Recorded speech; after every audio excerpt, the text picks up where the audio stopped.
Our next speaker is going to be Dr. Chef. And what I would like to share as a note regarding the topic is that he is the CEO, HM Group, and Chief Faculty, Hospitality of Business School in Nigeria. His topic will range from kitchens to executive leadership, the role of discipline, mentorship, and continuous growth. As well as starting small in catering, consulting, and training and scaling. So please give a very warm welcome to our next speaker, to Dr. Chef. Thank you. All right. Thank you very much, Agnes. And thank you, Mr. Horecan and your team for giving me the opportunity to make a presentation on this topic close to my heart. And the topic is hospitality, leadership, and entrepreneurship. Why is it close to my heart? I understand it. And my understanding, not on paper, or real life. It is important that we have a clear understanding of what hospitality is. Great enough, we have touched it. Basically, we get carried away, for those of us who are hospitality management graduates, we get carried away with what hospitality really is. Our mind goes to, I work in hotel, I work in restaurant, or I do anything that has to do with taking care of people outside of their base, which is important truly. And another wrong thing we also see, wrong quote and unquote, is we fixate our mind that hospitality is barely an industry. It is beyond industry, it is beyond where we work. It is how we make people feel. In other words, how you make people feel shouldn't actually be based on what your sense of right and wrong should be. Why? Because... Sorry, may I interrupt for a second? May I please ask, because currently your camera is, I think, is not switched on. If I am... My light not on. Is it better now? No. No, but that's fine. Please continue, and we will just... Continue. We'll try and appreciate you. Okay. Thank you. Thank you for adjusting. All right. So, hospitality isn't an industry. It isn't our work. It's how people feel based on their experiencing of what we do. And so I was saying that it'd be wrong to judge our best of humanness with an average person's sense of right and wrong. And that is simply because different persons come from different backgrounds. If you come from a dysfunctional home, your understanding of right and wrong will be different from one who comes from a home filled with love. If you come from a home that is intolerance in nature by virtue of everyone in there, it will affect your sense of right and wrong.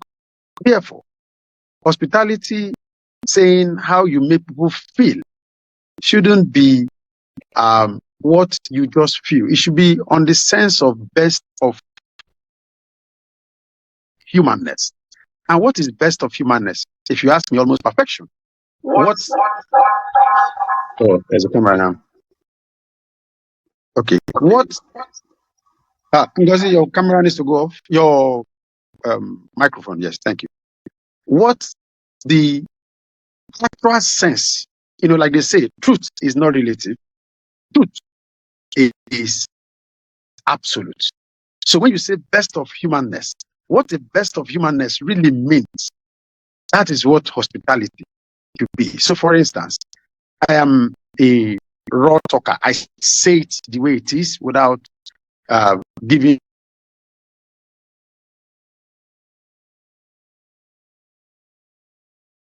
as if someone else has a way of knowing how to talk with diplomacy.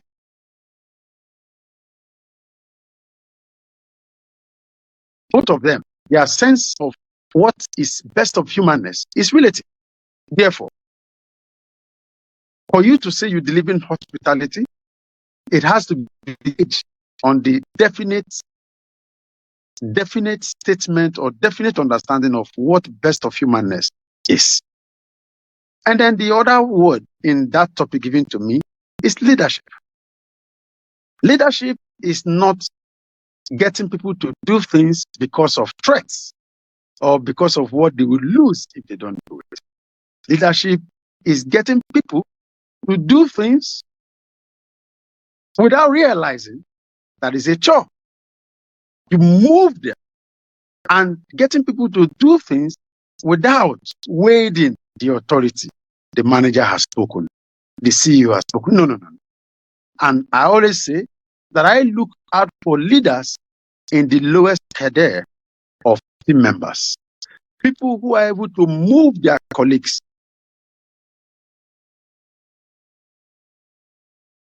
in there. People who get to move others to do things and enjoy what they do without even saying, oh, the manager isn't here. That is leadership. Now, these two words, hospitality and leadership put together, if you ask me, it's about perfection or near perfection. But on the other hand, conversely, entrepreneurship. That is enterprise. That is, if you ask me, greed. Try to put in a little and get more. And that's what business is. I buy something worth $1 and I want to sell it for $1,000. It is business. But if you look at it, if you weigh it on the scale of best of humanness, you say greed. So if you set up hospitality business, you want that entrepreneurship gain to come in, which is you spend little and get more. After all, we say a good hospitality manager or a good manager in whatever sense actually is able to minimize costs and maximize profits. And for you to do that, it's entrepreneurship. For you to do that, it is greed. But how do you now miss the first sense, hospitality, best of humanness, leadership, trying to do things right, with the sense of greed together? It's like missing oil and water together. And that is the work that hospitality leaders have. Hospitality leaders' work aren't about frying chicken, aren't about cleaning room, or ensuring that the team members who do these things do it so that the guests will have the sense of hospitality. They will feel the hospitality and be able to pay. And then, of course, reduce costs so that we can maximize our profits. Now, I thought we were going to be presenting or projecting the slides just so they can appreciate a graphic illustration of what we're saying. Mr. Mecca, can we have that? Yeah, I could have that done with you. Ngozi, just slide on, please. So you would see that hospitality is about integrity. Hospitality is about doing things right. Whereas entrepreneurship is about take advantage of whoever you can and make more money. They are opposites of each other. Now, that straight line or dichotomy line between them, that's the next slide we are now. It's where the work lies. Your ability to make the guests feel that you give them the best of humanness, that you have integrity, you give them everything that they should be. You still need to make money out of it. You jump the slide. Please focus on the where we are now. The case of missing oil and water. No, go back, please. Second slide. So that stroke of line, if you see it, you will see that it is thin compared to what you have of the entrepreneurship, hospitality leadership and entrepreneurship. But that thin line can make or mar any business enterprise. Why? Because we always say in hospitality that we are in a business of theatrical cooking or theatrical operations.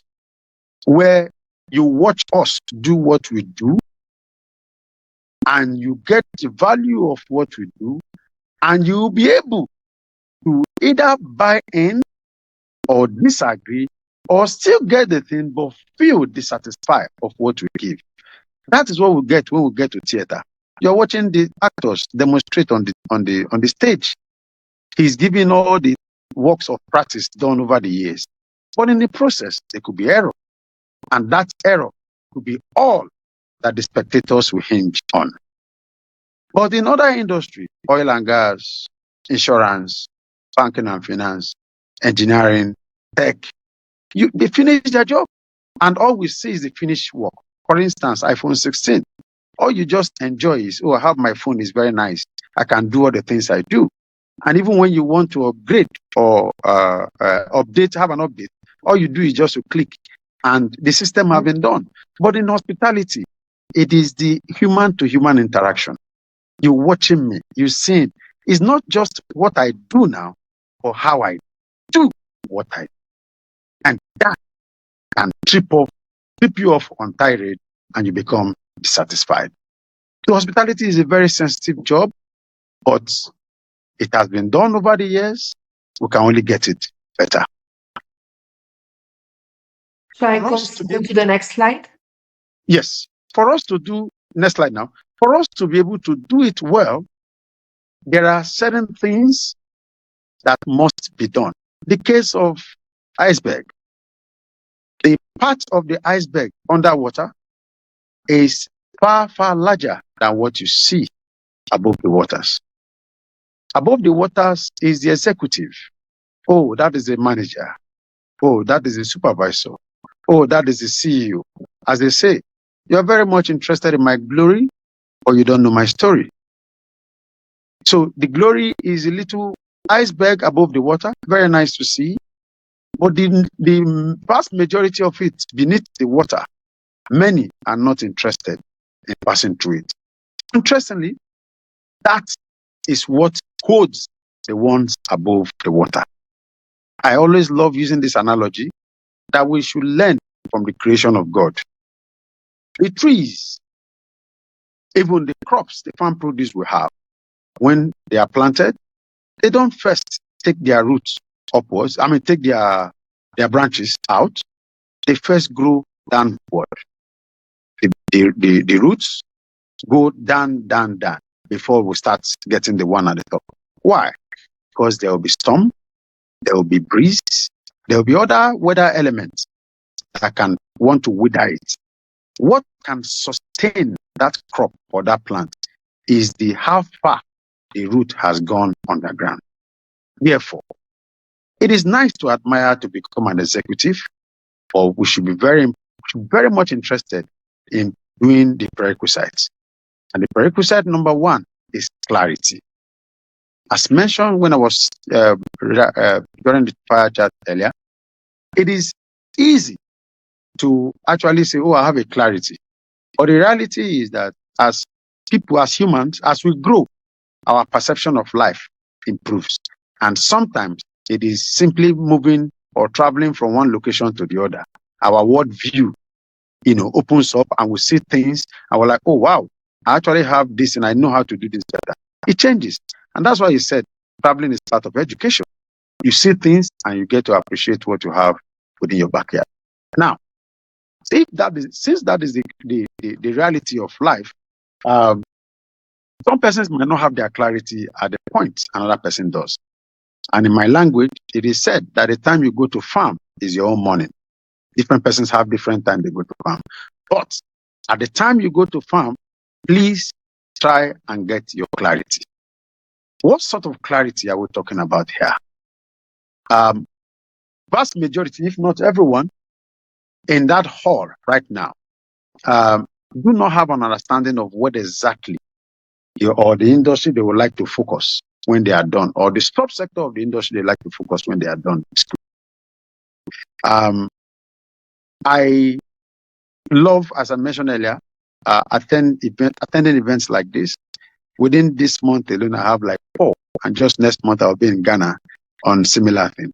And I'm always looking out for how myself and our various businesses give scholarship to young persons. Why? Because I'm a beneficiary of goodwill men. Now, why giving out that scholarship? I always do one thing first, and that thing is try to find out what is the direction the person wants to focus. I'm giving scholarship to persons, for instance, who do first class, maybe giving them the school award, and find out what direction do you want to go. Some will tell me, oh, I like to go into hotel management and all of that. My destination is to become a GM. Some of these ones have passed through the school here to do the hotel manager's course. The most recent one I had was a young lady who had first class with Adokiti University of Adokiti or something. Yes, she got first class. And asking her, while trying to present her award of the school, I needed to present her also my award, scholarship. Please, can you mute? Thank you.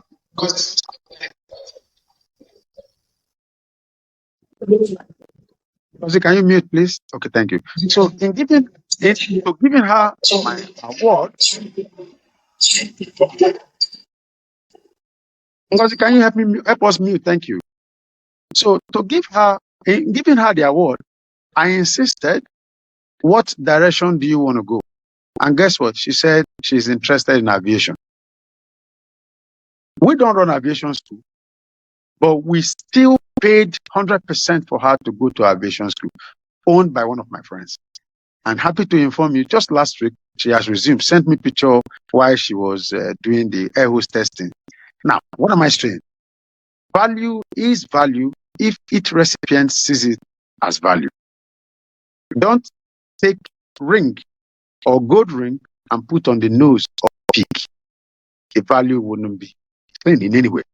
And so, when people have clarity, it helps you to mentor them, to support them, and even continue to provide guidance, even when they didn't ask of it.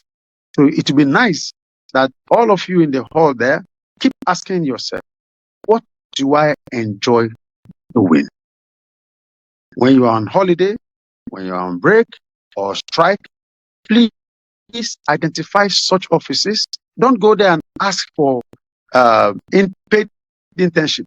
No, go ask for free support work. If it's a restaurant, you love to be a restaurateur, please volunteer to go wash plates. If it is ticketing and aviation, goes to interviewing. You that do not ask for paid internship, but because of how you do the little things given to you, you will even get more than the paid or payment that those who ask for paid internship are seeking. Sept, please be reminded, 1 minute left, please. Okay, yes. Next is leadership without position. Do not wait until you are appointed. Be the leader of the pack wherever you find yourself. Integrity is lacking around the world. I always say to all my mentees, please flip the charts. Every big businessman I know and client I work for, they are used to, when you are talking to them, you're already seeing their pockets, what you get. Flip the charts. Do the mugu, as they say in Nigerian parlance. Do the food. Give them what they never imagined they would get. And they will give you opportunity and take you into the system or take you into the team where you continue to gather the skill you can only imagine from outside. Soft skill generally is the bedrock of success. Your certificate can open door for you. It's only your soft skill that can keep you there. Entrepreneurship. This is a word coined out from entrepreneurship. Everybody knows entrepreneurship. I'm a business owner. I set up business and all of that. But being an entrepreneur is that you are an employee, or you do the job of your employer as though it's your job. You do the job as though your life is dependent on it. You do the job as though if you don't do it right, no one will do it again. After all, majority of us here believe we are Christians. The Bible says if you are working for your masters, work as though you are working unto God. That principle is golden, is life hack. And of course, learn to position yourself to be used. I always say this word, you cannot use others until you have been used. What am I saying? You must be used before you use others. In business, people are used. We use people as business owners. We have been used. And some of us are still continuing to be used by our clients. Being used is not, it does not mean that you are finished. No. It means that somebody is getting more than you would have gotten if you are in that position. But reality is that life is staged. You are not there yet. You're not a business owner yet. When you become business owner, you will use people as employees. After all, we say manage properly, proper management of business is maximizing profits and reducing costs. And so I employ you. Your salary is 200,000 naira, but I'm using it to make 250 million naira. It doesn't mean that, you are gone. It simply means that this is my time to profit from you. And for you to be able to also become a user in the future, you need to serve now. It is the simple analogy or simple, principle of life. So position yourself to be used. While you are being used, you are like sponge.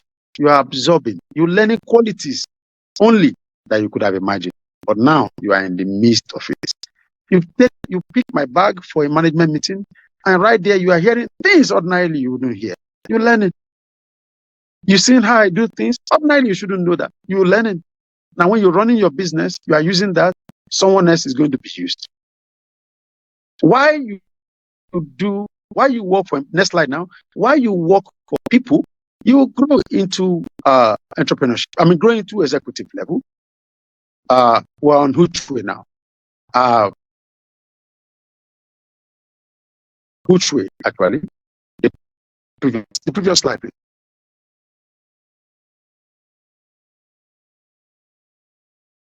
Can you hear me? Previous slide. Which way? All right, I go on because of time. So, when you become executive, it turns out either ways. You end up becoming an entrepreneur who becomes uncomfortable. I'm sorry, an entrepreneur who becomes uncomfortable. You're no longer comfortable with the next one, the previous one still. You're no longer comfortable. You feel that you have gathered the needed experience, you gather the connection, and you feel that you can do far better outside of the confine of your workspace. You branch in to start your business, to become an entrepreneur now. Now, in doing this, sometimes persons make mistake to jump out because they save certain money and feel that, I can open this business. And perhaps you get the first break. The first money you get, instead of you to channel it back into the business, the next thing is how you buy the latest flashy car, living in the first area that you ever dreamed of before. And we say that is a recipe for failure.